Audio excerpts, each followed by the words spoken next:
Good evening. Call this regular meeting of the Fairborn City Schools Board of Education to order Thursday, May 3rd, 2018. All rise for the allegiance. I pledge allegiance to the flag of the United States of America and to the republic for which it stands, one nation, under God, indivisible, with liberty and justice for all.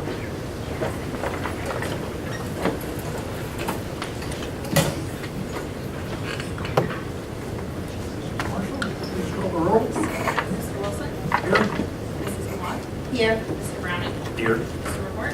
Here. Ms. Reister. Here.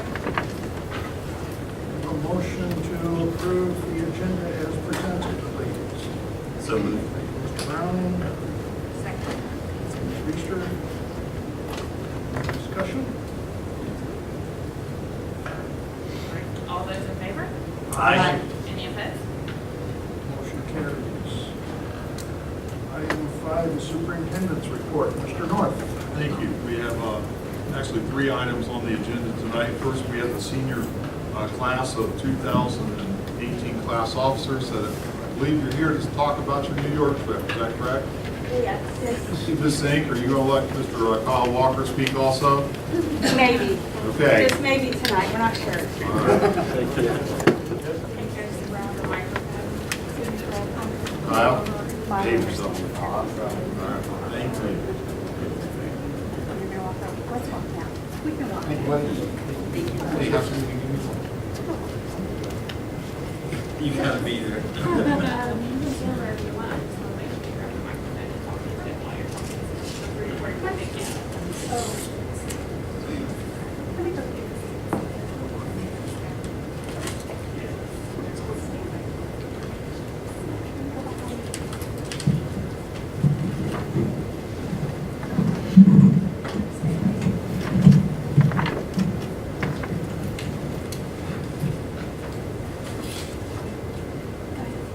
Thank you for having us here tonight. We are here again representing the class of 2018. My name is Asia Lee and I'm the class president. With me tonight are my other class officers. Vice President Alia Kulzerti, Secretary Brooke Mullins, Treasurer Kyle Walker, Historian Raymond Craft. We are here to thank you for allowing us to take our senior class trip to New York City and give you an idea of what we experienced. As a class, we visited the Freedom Tower at One World Trade Center and looked at the whole entire city. We also visited the American Museum of Natural History, which was the setting of the night in the museum. We also enjoyed dinner dance cruise that took us near the statue. The Broadway show that we saw was A Bronx Tale. Our class loved it. Some even got the opportunity to meet the play's author, Chaz Palminteri.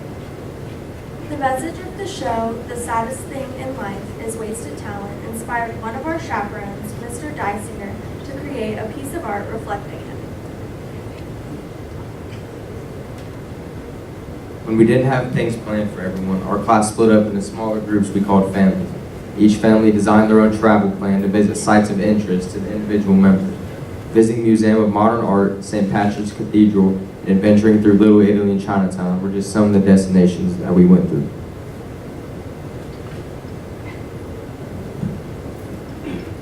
Families also experienced riding the subway, walking through Central Park, and shopping on Fifth Avenue. Our class had a great time on our trip and learned a lot. This trip allowed many students who may not normally have the opportunity to travel to get the chance to see New York City and see what other cultures are like.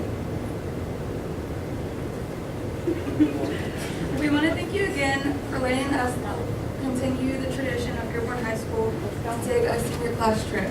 The memories we made are memories we will never forget. Thank you.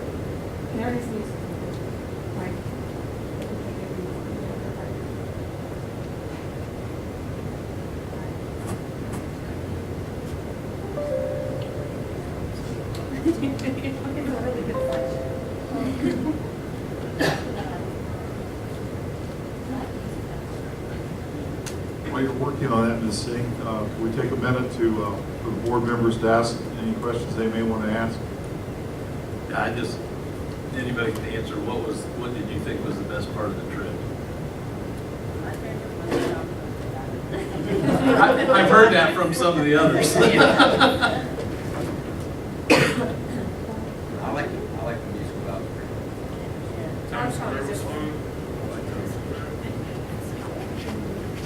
I look forward every year to seeing the group picture in Times Square at the end. That's always a group picture.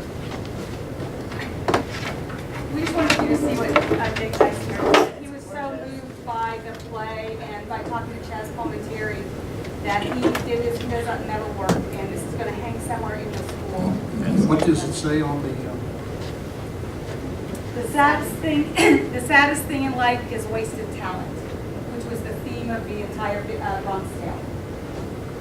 So it was a very moving time, I think, for most of our students, and nobody slept. which is amazing. Really? considering That's the amazing. schedule. Right. Yeah. Right. So was everybody worn out when you got back? I was. I have So what would be your advice for the junior class attending next year? I'm trying to get these to go somewhere. Officers and the people who are attending next year, the New York trip. Mine would be to definitely like plan what you're gonna do, have like an agenda of where you wanna go, the stores you wanna go, where you wanna eat. Well, I'd say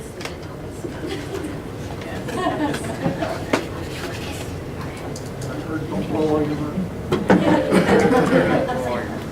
I know some of us board members were there to see you all off, and that's the time I really like to do that, because everybody seems to be excited and happy, and when the bus pulls in on the way home, everybody's dragging and just wants to go home. Yeah, where were y'all at then? That's the other thing. We were asleep. But I guess my question is, in your all's mind, what would you say to us a good reason to keep this trip going year after year? I mean, I would think it's a completely different world.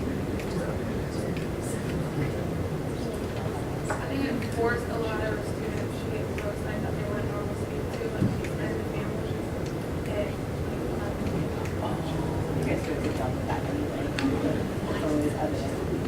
A lot of people were out of their comfort zone too in New York. Like I've never been to a big city before, so being around that many people and it was just a little bit overwhelming, but I definitely learned a lot. Who's ready? Thank you for representing Fairborn well when you were there also. Thank you. it makes approving next year's trip that much Okay. If you'd like, you can go and have a seat while we watch this. Unless you're going to sing.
city that never sleeps.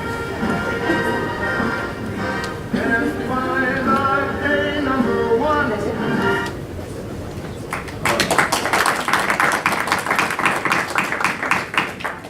I noticed you were dressed warmer in New York than you were when you left. But we all presented today. No theme.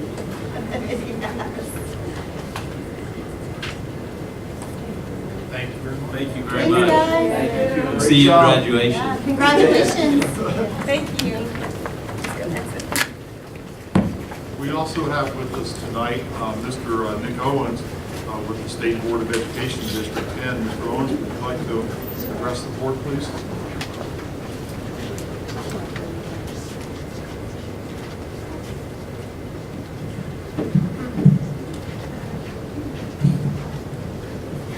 Well, hello, Mike.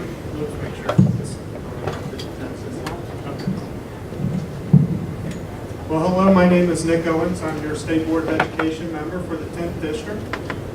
For most of you, it might be, we have a State Board of Education member? Yes, you do. Your board president, we've shared some emails, and I wanted to come and visit. What is the State Board of Education? That's probably your first question. The State Board of Education is the governing body for essentially the Ohio Department of Education. We hire the state superintendent, and then the state superintendent administers the Ohio Department of Education, a lot like a school district superintendent would. We have 19 members on the State Board of Education. 11 are elected from districts like I am, and then we have 8 appointed by the governor. Each district has about 1 million people. That's 3 state senate districts or 9 house seats. So I have, I don't know if you're all, it's all Rick Peralez's district, or sometimes I overlap, but think of his district times 9. We meet once a month, generally the first or the second Monday and Tuesday of each month. We meet all day, usually on Monday and Tuesday. The things we do, from the most basic things like teacher licensure well, we vote on if a teacher is going to get their license renewed or revoked. We vote on those type of things. Territory transfers, content standards, and a lot of the school funding mechanisms with regards to if they're overpaid, underpaid. We don't decide school funding itself. That's sort of a misnomer there. But like, for instance, econ or something like that, we voted for them to have the money paid back. A little bit about myself. I'm an attorney by trade. I'm an assistant prosecutor in Brown County. I actually, Fairborn in the Dayton area, a little bit close to my heart. I went to law school at Dayton. This time of the year, right when I was graduating, 6 years ago, I graduated from the University of Dayton School of Law in 2012. One of my best friends in law school lived in Fairborn, and so I spent a lot of time in Fairborn. Probably have dinner at Chick-fil-A or City Barbecue. That's where that was our treat after a long day of studying. We'd go there, and maybe you'd go to Graders or something. So it's funny, it brings all those memories back, because this is about the time you start studying for the bar exam, and I was, thank goodness I'm not doing that ever again. So one and done. And I went to UC undergrad. I went to public schools all through my entire life, K through 12. I'm a graduate of Batavia High School in Claremont County. And I live now in Georgetown, which is sort of a nexus to New York City in the sense that Ulysses S. Grant's boyhood home. He lived of all the places he lived in his life, the most time he spent was in Georgetown from about 1 year old to 17. As many of you know, Grant's married in New York City, in the tomb there, which I've never visited. I'm only planning to go to New York here in the late June, so it may remind me of that. Surprisingly, I have a really good friend right now that texted me a picture of Times Square today. He's there, so what the odds of this presentation about. So I live in Georgetown now. I'm a big proponent of public schools, again, being a product of public schools. Just a few things I want to talk about tonight, and then always when I visit everywhere. I have 82 school districts, 17 counties. Last year I visited about 26 to 30 school districts. It's hard to keep count, about 13 counties. So I didn't have a chance to make it to Fairborn. I did visit last year in Greene County, Xenia, and Beaver Creek. So I always like to come and give a little update about the latest things going on. But like I said, at the end, I'll take any questions anybody might have, audience board, I'm here. I want to be of a service to you. So the first and most pressing thing is when I interacted with your board president is House Bill 512. That's a bill in the state legislature that would essentially do away with the State Board of Education. Now, for some of you, you probably just realized my usefulness today, but for hopefully your local board members, you understand. Essentially, House Bill 512 would see, like I said earlier, the state superintendent, we govern in sort of an insulated process so that when there's a new governor, there isn't a new director of education or something like that. The State Board of Education was created in the 1950s for that very reason. The citizens created a constitutional amendment to the state constitution that created the State Board of Education with the thought, it was an all-elected board then, that changed in the 90s, but with the thought that every time we have a new governor, we don't have a new change in policies. And I believe in the 40s, 50s, or 60s, we were electing a governor every 2 years. At some point, we elected a governor every 2 years, but so it was constantly a lot of changing. You know, we'd have a Republican or we'd have a Democrat or whatsoever, or we'd have the same Republican or the same Democrat. As we know, there's very opposite spectrums even within one party. So there was a constant turnover of education policy, and a lot of people thought that was bad for our students, for education in Ohio, especially since education should not be political. I think we'd all agree on that. So HB 512 would essentially give all that power to the governor. The governor would be in control of education. He would essentially have an education czar. Certainly the State Board of Education, for, of course, biased reasons, but for good public policy reasons, we believe that the State Board of Education should be that checks and balances, and that you elect a member of the State Board of Education. If you have issues, thankfully your superintendent hasn't had to contact him about any issues that he's had with OD. I'm sure he still has had them, but he's not got to the point where he's had to call me or email me. You can pull up my public profile on the Ohio Department of Education website right now, and you can see my cell phone. You can look it up on there and call it, and it'll bring my pocket right now, the email, my home address, and so we're accessible. HB 512 will essentially allow this education czar to run all of education. I mean, so the thought is from the opposite side is that, well, you elect a governor, you can keep the governor accountable, you can't keep your State Board of Education accountable. Well, has anybody ever tried calling the governor and got right to him? Can you ring his pocket from his public profile on his website? My answer would be no. I think, frankly, this is a little side note, but I'll say it, I think he spends more time in New York City and in Washington, D.C., and in the West Coast and East Coast cities than he does in Columbus. But, you know, that's what you get when you allow one person to control education, is you never know what type of person that governor might or might not be. They might claim themselves to be one thing, but they turn out to be another. So at least with, you know, you have that stopgap. The update of 512 is there's been a lot of pushback from people, I'm sure, on this board. I think you guys passed a resolution, correct? I think a unique resolution was very good. I looked at it, I guess it was a couple months ago. I can't remember what it was.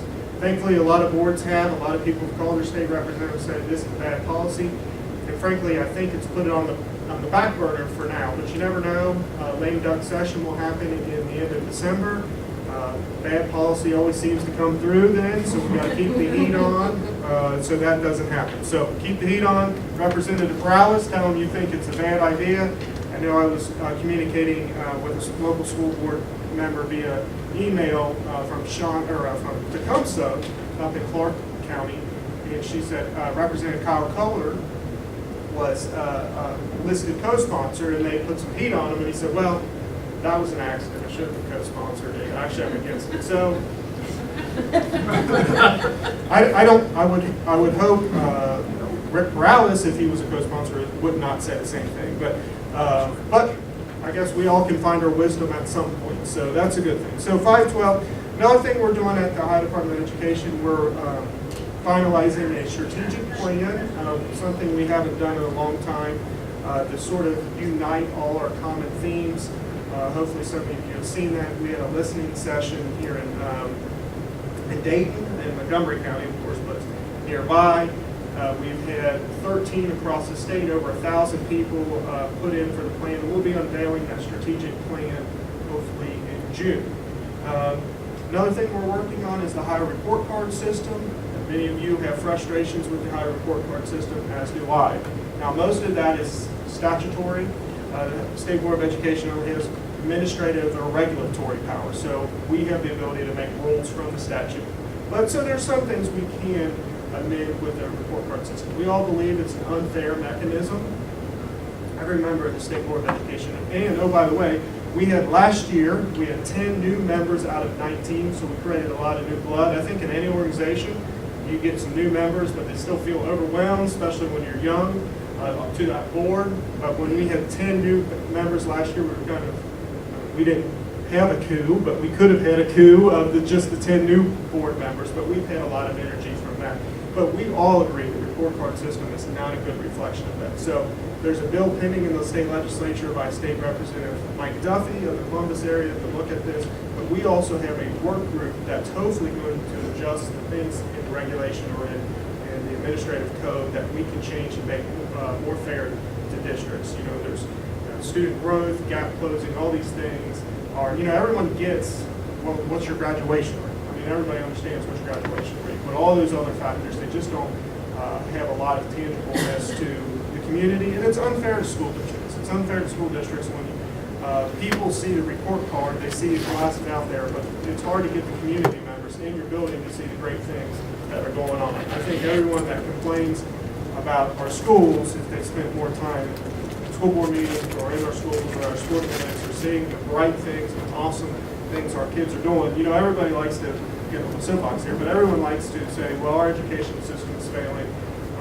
it's horrible, we do a horrible job. We can always do that. We can always do that.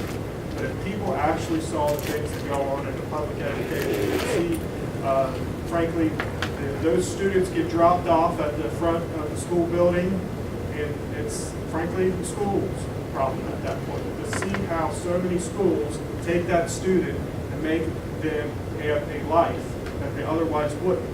And, private schools, other places, that they can refuse people, public schools can't. And I just wish more people got to see the great things that are going on. Another thing we are working on is assessments. Now, assessments are also mostly based in statute, and the legislature usually has most universal ability to eliminate that, or eliminate some. We have right now 22 overall state mandated tests from a person, whether they're from K to 12. We have 22. We used to have 24. 2 were eliminated last year in the budget bill, HB 49, and that was the 4th grade and the 6th grade social studies. Of the 22 statewide tests, 17 are mandated by the federal government. So we can't go lower to 17 because we would get no federal funds and all those things. And I think we'd all agree there's a proper mechanism for testing. I frankly think our students are too over-tested right now, and that we don't really test with a purpose. For instance, I think our testing windows are not aligned to the realities of what goes on in the classrooms. I think sometimes a lot of our testing is duplicative, and it doesn't allow that teacher to have that rewarding environment. So we've created, suggested some further testing reductions to the legislature. We're waiting on them to act.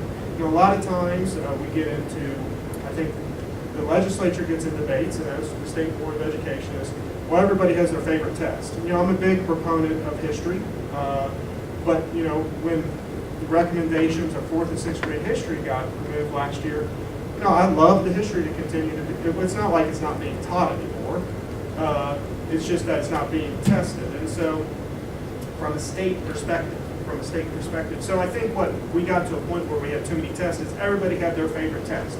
Well, we had the science community, then we had the math community, then we had the social studies community, where all the communities would say, I want everything this because this will ensure high student growth or student achievement. Well, my belief is that's a local decision. I think we should try to bring the testing to the lowest amount possible.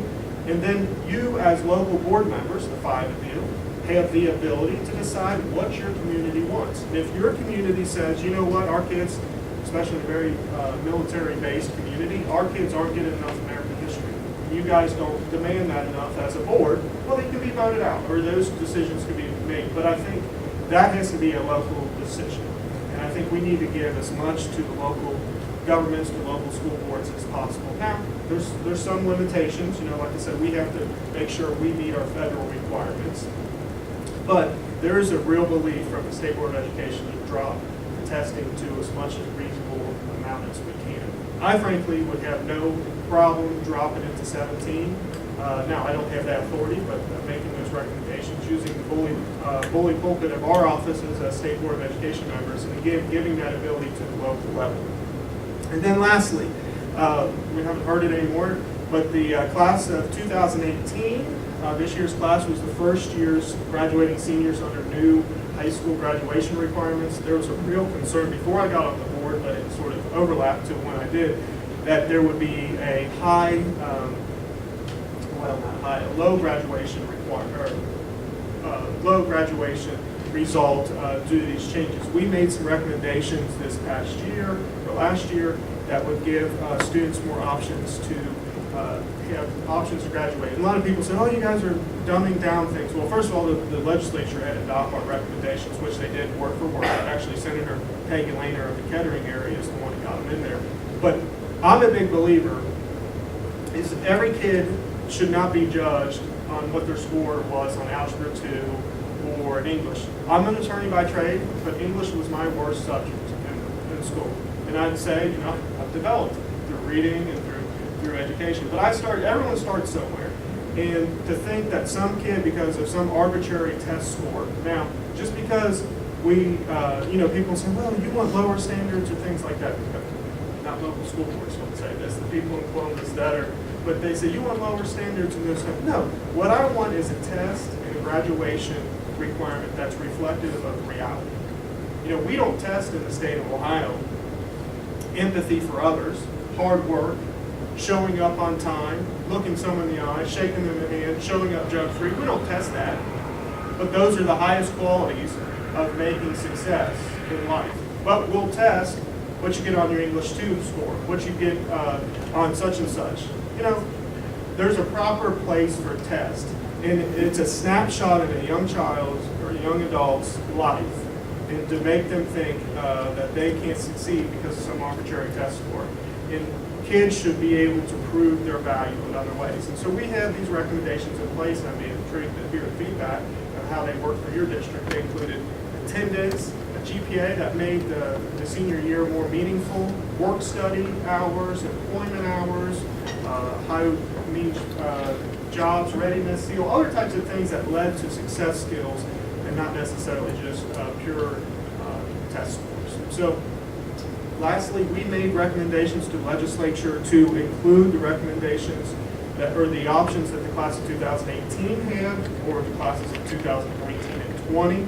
Then we would have a better snapshot of the data, because a lot of people said, well, we don't want to dumb down results, we don't want things to happen, we don't want to essentially obliterate the high requirements of the set. Well, our thought was, let's give these kids an option. And the problem with what's happened in the state of Ohio for too long is our testing processes have changed, our graduation requirements have changed. We need some stability. Not only do we need stabilities for our students, but we need stabilities for teachers and administrators, but we also need stability so we can accurately reflect on the data in front of us about seeing what works. It's hard. It's comparing apples to oranges every other year and say, well, we need a good snapshot of years. And along the line, we need to be able to be flexible with those options. So I like to think there's a lot going on at the State Board of Education that we've been a voice. And frankly, I think, back to 512, is I think our aggressiveness, our ability to be on the ground. I know my colleague from Centerville, Charlotte McGuire, maybe some of you guys see her around here.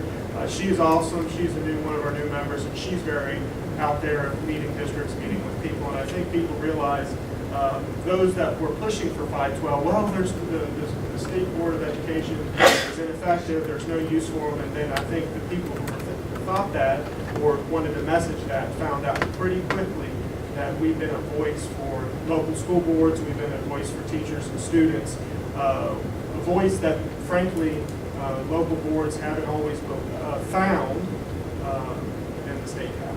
So I'll take any questions. I know you guys don't want to have a meeting forever, but I'm here. I drove an hour and a half. I'm here for you. So I'll take any questions from anyone. Don't anyone be shy. So.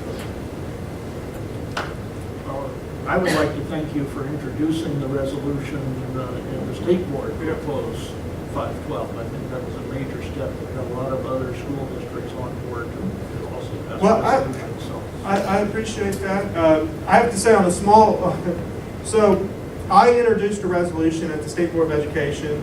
One, I've done two things in the past year that I think are very important. One, I put a resolution that has all our meetings broadcasted on the Ohio channel. That's the sort of the state government equivalent to C-SPAN. I'm a big believer. If you want to have good government, it has to be transparent. It has to be in front of people. And I'm not saying we're meeting viewing records or that we're winning Emmys because of what goes on in our meetings, but I think for those segment of people, whether it's local school board members, teachers, or you always should be able to have access to your government to know what's going on. So I had a little pushback on that. Everyone thought it was going to be Armageddon, but it's been great, I think. And one of the other things I pushed for is when 512 came out, I put forth a resolution that our board would be against it. And I had pushback from leadership. Our leadership did not want me to bring forth that resolution. But I spoke for the board, and I was essentially drafted. I get drafted on a lot of resolutions because of my attorney background. But I think I'm a big believer. I went to law school for a reason, and I think when you have a skill set in any individual area, that you should lead with that. I know our board member who has strategic planning experience, I've asked her and other members have asked her to lead on our strategic plan. And members who are former teachers or former local school board members, we asked them to lead on certain issues. So I led on the resolution, make sure we had all the right language in it. But I got pushback. But I said we need to speak as one, we need to stand up. And if you're not standing up for your own board, what's that say about its value? And not surprisingly, those that voted against us were members who were appointed by John Kissinger.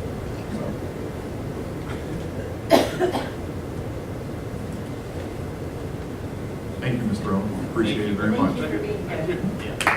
I'm going to hand out, hopefully I run enough. I'll start with the board and then I'll keep handing them out until I run out. But I bring my business cards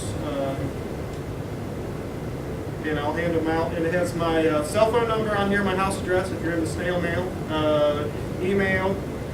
And if you ever have any issues or anything you can think of, please contact me, because as I like to say, if you actually think about your State Board of Education member, it must be important, because I know that's in the low priority level. So I'm going to make sure everybody gets a card.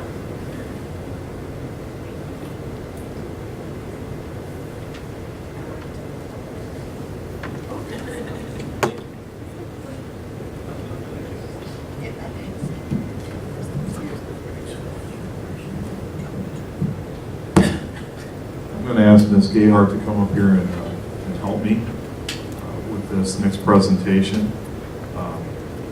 We are honored to have special guests with us this evening. These guests have been very supportive of the school district for a very long time, and Ms. Gayhart is going to share a little bit more information about this. We have a recognition, which is the Ohio School Board Association's Business Honor Roll. The Ohio School Board Association is the association that represents our board, as well as 612 other school districts in the state of Ohio. So this is on behalf of our Board of Education. Unless the five of you want to come up in here in harmony, maybe share this recognition. But on behalf of our Board of Education, Ms. Gayhart and I have the privilege to recognize some of our local businesses, organizations, and some of our organizations, such as the Chamber, is very centered for Fairborn, and some of our organizations extend worldwide into their businesses. So at this time, Ms. Gayhart, I'm going to turn this over to you, and Okay, so the Ohio School Board's Business Honor Roll is obviously sponsored by OSBA, and it recognizes businesses, corporate-owned or family-run, who play a key role in supporting public schools. And the Fairborn City School District is very fortunate to have strong relationships with local and area businesses who help with financial contributions, job shadowing opportunities, volunteering, and sponsorship of events. So we're very thankful for all of you and the role that you play in our community, and thankful for your continued support. So tonight we honor from Ali Industries, Mr. Greg Ali.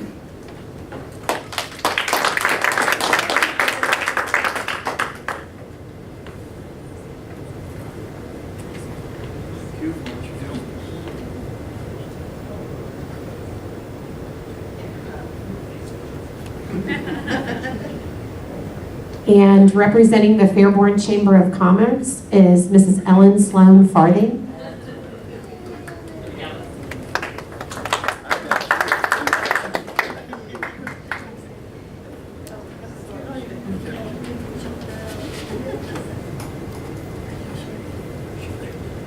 And Whitney Vickers was unable to be with us due to a car issue. We'll make sure that she gets her certificate. Representing the Fairborn Kroger store and an outstanding partner in our Football for Food project is Colton Goodman, the assistant store manager.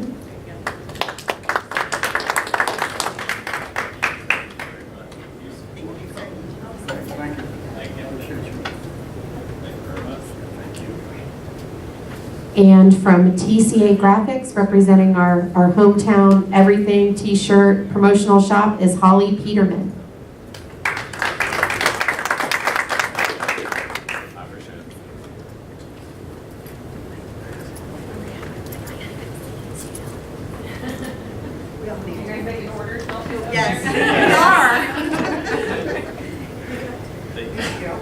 And then from the Education Connection, Insta-Info, Vice President Eric Piper.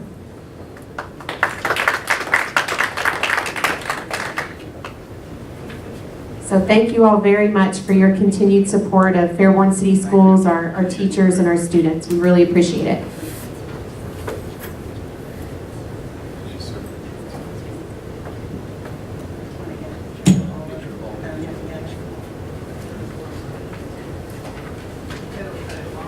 Can everybody come up together and get a picture? Bring everybody up for one group picture.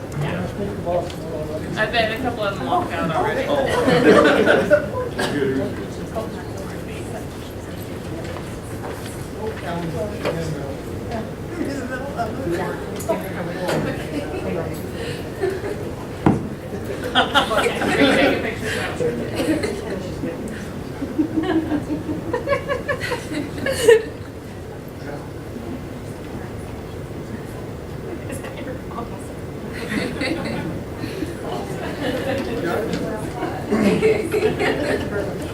Thanks very much. You're welcome.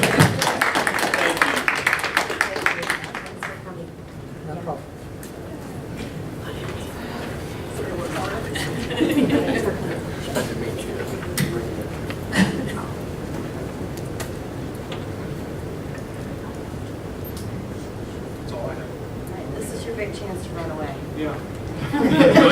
Not too late. Go back up. Thank you, everyone.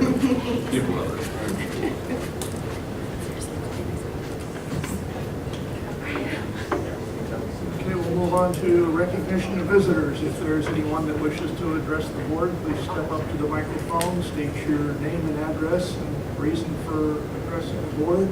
Limit your comments to 5 minutes.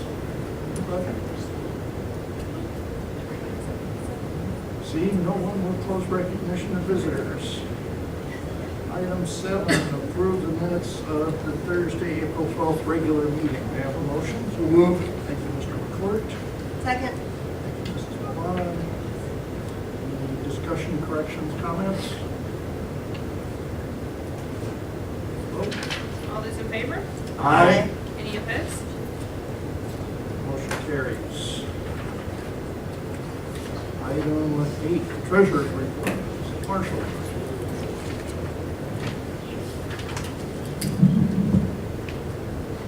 This month, we're going to be going over the March month-end financials.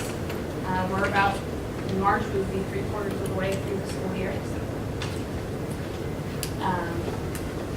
As of the end of March, our revenues were up by about $59,000, which was mostly just due to timing. We hadn't received a property tax allocation, a payment reimbursement from the state yet, and also had a Montgomery County settlement on property taxes that hadn't been received as of yet.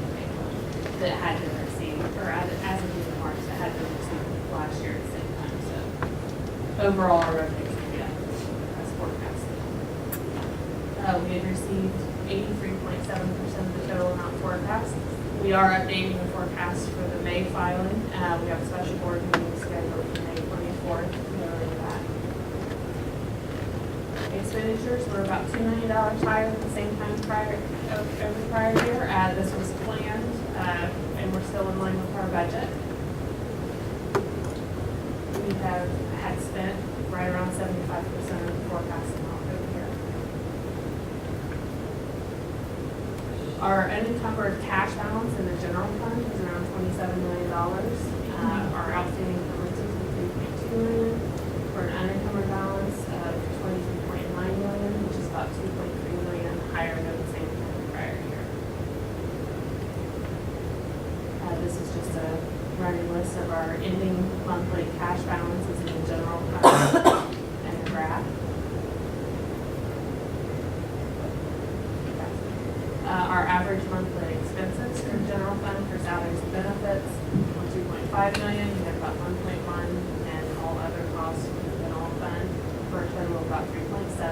We had 340 certified employees and 270 classified employees, all including substitutes.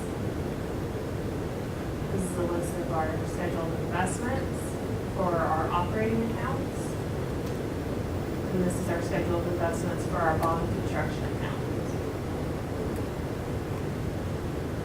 And this is our cash reconciliation.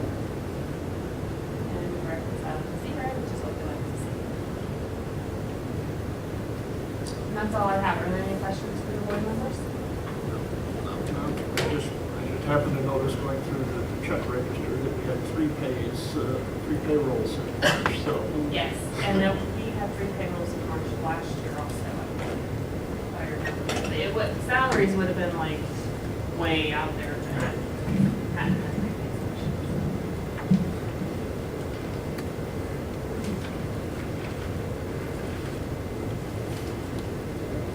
Mr. Marshall, thank you. We'll move on to item 9, the consent agenda, which is personnel office, business office, student services, and curriculum, which runs through the bottom of page 8 on your agenda. Nope. Can I have a motion? So moved. Thank you, Mr. Browning. Second. Thank you, Ms. Reister. Any discussion, comments, questions on any of these items? Standard, you have a couple of final readings and first readings, and then a textbook adoption.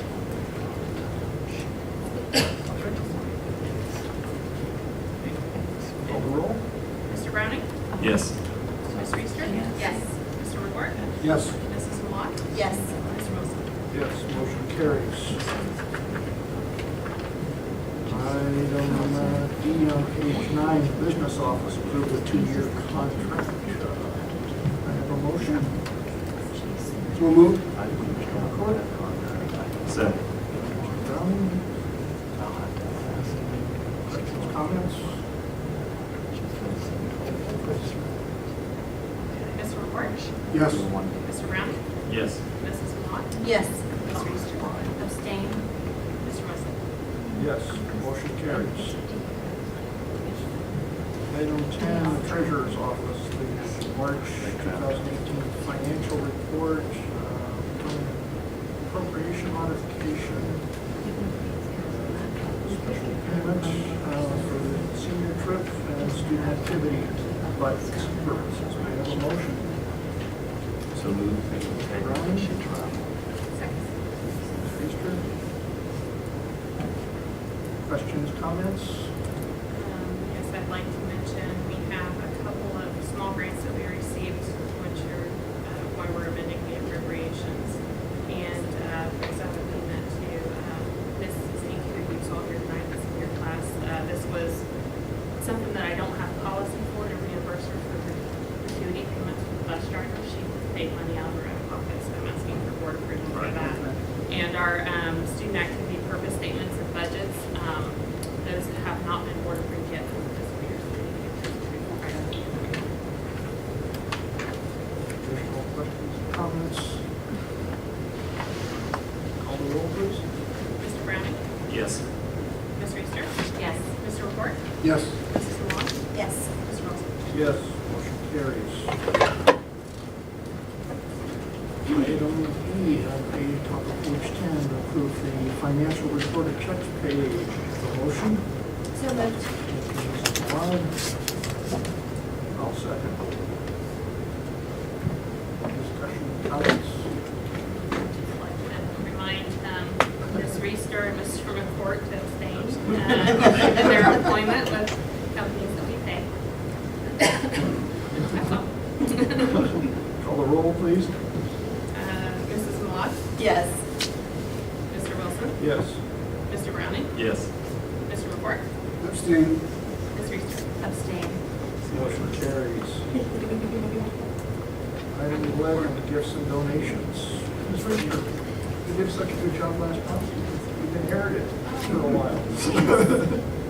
All right, for gifts and donations, we have an anonymous donor who donated $1,000 to go towards new scoreboards. We have William Meads, $100 for Auckland Relays, teleperformance, one field liner, 24 cans of paint, field markers, and flags to the athletic department. The motion? So moved. Thank you, Mr. McCourt. Second. Mr. Browning. Any additional comments? All those in favor? Aye. Opposed? Motion carries. Item 12, acknowledgement of contributions made to other organizations. We have, for Hall of Honor, we have Ronald, I'm going to butcher this, Balto? Okay. $50. John and Rosalind Norris, $25. And Rick Corrales, $50. As always, we gratefully appreciate gifts and donations to the school system. Even though some of them sound like small amounts of money, whole bunches of small amounts of money add up, so it's a great help. New business for the Board of Education, item 13, which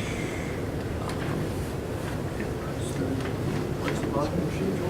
Do you have a motion? So moved. Ms. Reister? Second. Mr. McCourt? Any questions, comments on any of these items? I'll mention a couple of things. Item C is participation in the community eligibility program. That is the federal program where we receive reimbursement from the federal government for provide lunch at no cost to those students. We currently have it in grades K through 5, and this will extend that through 8th grade. So it's a good thing for our kids. And then on E and F, those are both in conjunction with the HVAC project here at Pulse. We're doing some updating and much needed improvements to that. Some, a little bit, a couple things. So they'll be working on that over the summer. And then G is an additional phone line that was needed at the intermediate school. And H is also in intermediate school. For the 911 services, yeah. When you get contacts with people on the phone, they're loving it. They're nice. They're nice. Yeah, we learn something new every day with them. So it's interesting. It's nice. They all have cameras too, so they stare at each other when we call each other. Oh, why not? It's fun. Enjoy that. Most people have their shutters closed, so you That would be the first thing I try. Yes. You know what's weird is it has a little button where you can do like a selfie view and you're like staring at yourself. But they're nice. Sorry. Call the roll, please. Ms. Reister? Yes. Mr. McCourt? Yes. Mr. Browning? Yes. Mrs. Moore? Yes. Mr. Wilson? Yes, motion carries. Item 13, board member reports on good of the order. Browning. Okay. Just a few things. In April, the indoor drum line went to the WGI World Competition, which was held at another center, UD, those types of things. they represented us very well. Their performance was by far the best of the year when we went to that. It was mentioned earlier, Hall of Honor. That was a week ago. That's such a neat event looking at, I always learn something when I go about people that graduated from the school or worked at the school and, you know, how they've achieved things in life. Really enjoy that. This week, middle school, high school choir concerts. And I'm always amazed listening to the kids. And one of the things that they did was a senior showcase this year for high school. And the kids, we've got talent in our district, and it's always enjoyable. And they ended with all the choir alumni coming up and singing with the choir. And that's pretty cool. And I'm glad we got new risers a couple years ago to hold everybody. Last night was a top scholar dinner, and you look at the achievements of those students, and I think there was 8 that achieved top scholar all 4 years of high school, and that's a great honor. Then just one kind of advertisement, on May 18th is the Jazz Fest, which is a big fundraiser for the music department, and if you haven't been to it, it's a nice dinner, it's a great night of music from jazz and singers and those kind of things, and a lot of raffles. Thanks. Commissioner. I attended a couple of the Baker Middle School and JV softball games. Speaking of talent, we have some serious talent on the fields. Hall of Honor was a pleasure, as always, and I do appreciate how much shorter it was this year. Rotary book event at the primary school was really cool. The kids were all great and well-behaved and respectful. And so it was a pleasure to watch them accept the books from the Rotary and be gracious and polite. And then top scholars, dinner was fantastic. It was fun to talk to the students and hear the senior plans and where they're planning on attending and where they kind of see their future. So it was a pleasure to attend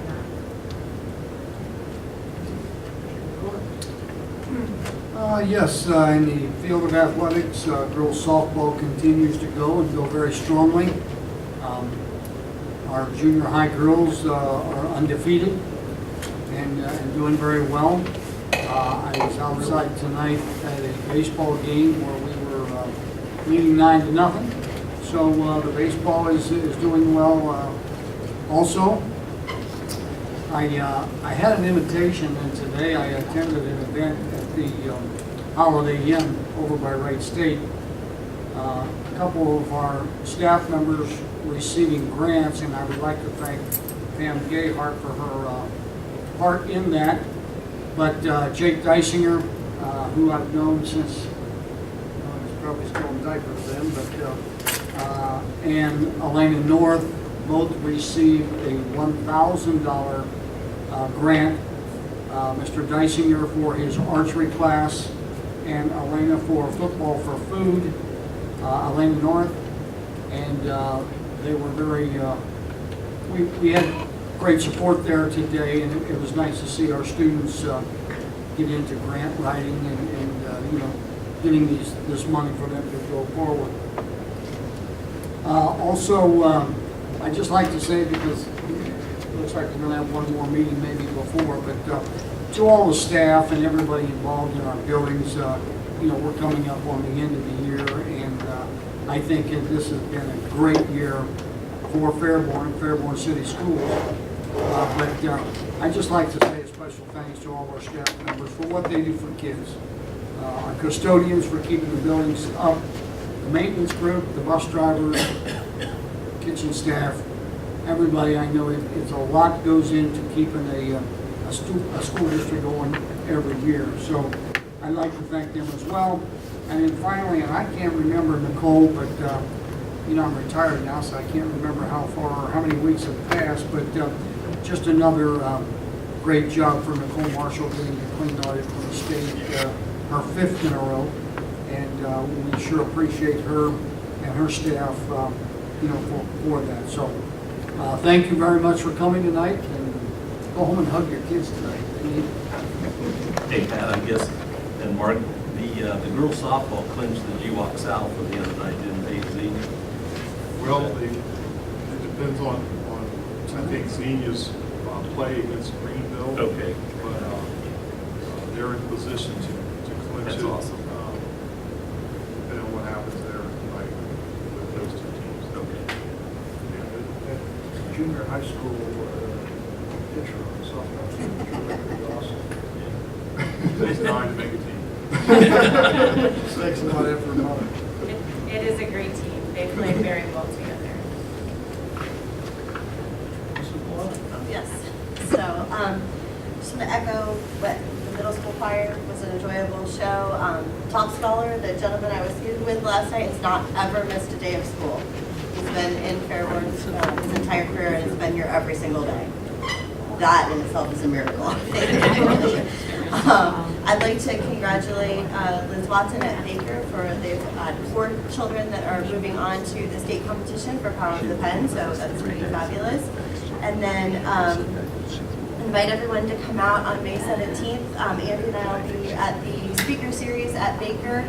It's a program that Marcy Boone does with her class for public speaking, and the kids will be doing their final speeches for the year, and she's got all sorts of great prizes lined up for them, Chromebooks and trips to see Representative Perales and his element at the State House, and all sorts of great things for the public speaking that they're going to do. So we'll be out there from 11 to 2 o'clock-ish on the 17th if anybody wants to come hear those speakers. It'll be a really nice time. So. This is, as with the rest of the board members, this is the 3rd time in 3 days that we've been in this building. Nice. The choir concert, the Top Scholar, and now the board meeting here. So all of those events are enjoyable events. Hall of Honor, echo that, and also the Springs concert next week. We've got all kinds of events going on. The momentous event coming up June 1st is a groundbreaking for our new school building in 5 Points. So that will be quite an event. It's the first time in, let's see, this building was built in the late 60s, put in service very early 70s. So it's been quite a while since there's been a new school building in Fairborn. Attended the Chamber of Commerce annual banquet, and it was another good night for Fairborn City Schools. Mr. Sheeler at the primary school, his chess club was honored by the Chamber of Commerce for his efforts. And Mr. North was awarded the Jack Hulsman Award, which is the Chamber's highest honor that they give out every year.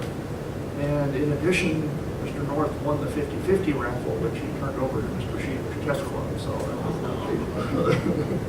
so thank you for that. And it's great to see the recognition of what's going on in our schools throughout the city. And that's pretty much all I have. So, anybody else? And you want to? Sorry to be late. That's okay. You don't need to go through the formalities. Yeah, we know. I've had a time with these packets I've been making for you. I took a bunch of stuff over to office tonight and they mixed it all up. But I didn't have one for Mark, Pat, Thanks very much. and Mary. I've gotten that far along. Okay. Okay. Got this stuff spread out all over the floor. I'm almost trying to get through. Thank you, ma'am. And, And if I may do you a small favor, let me copy 3 or 4 of these for you. I'll take care of that, and then I'll make sure I get this back. I have something else I can give you that will make that process. And I'll make sure I get this copy to Vicki, the principal of the elementary school. She's the one who really needs to review this. Well, you're gonna see a lot here from I need to ask a question too. I volunteer at Fort Cross for Ability, and they're gonna have a fundraiser over at, Young's Dairy Farm in June, and they would like for young people to participate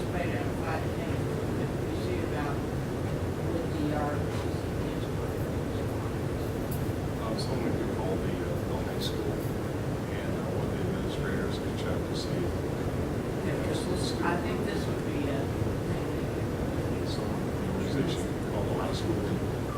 Pass that out to the students to see if there's any. Let me give you the. Thank you for coming. Thank you. Well, I've been trying to get this stuff ready. Driving me nuts because I was down at Fort Falls while they did this. And so I knew it would take a while.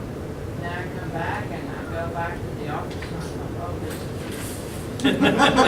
That's okay. So I've got to go through and get the rest figured out here.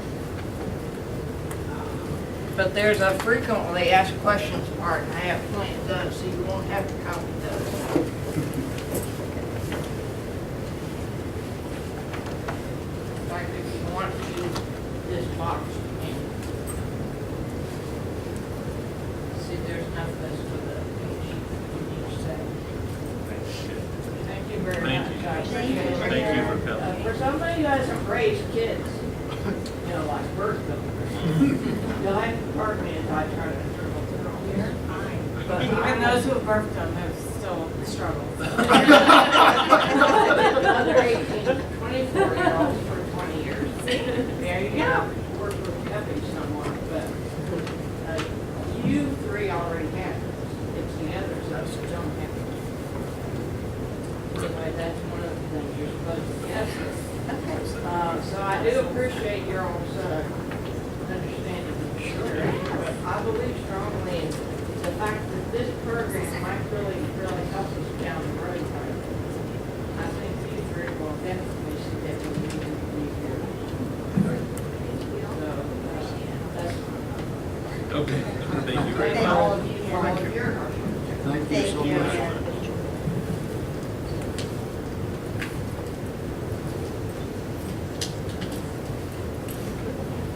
Motion for adjournment? We'll move. Thank you, Second. Mr. McCourt. Thank you, Mr. Browning. Aye. Aye. Any offense? Motion carries. We are adjourned. 7:02.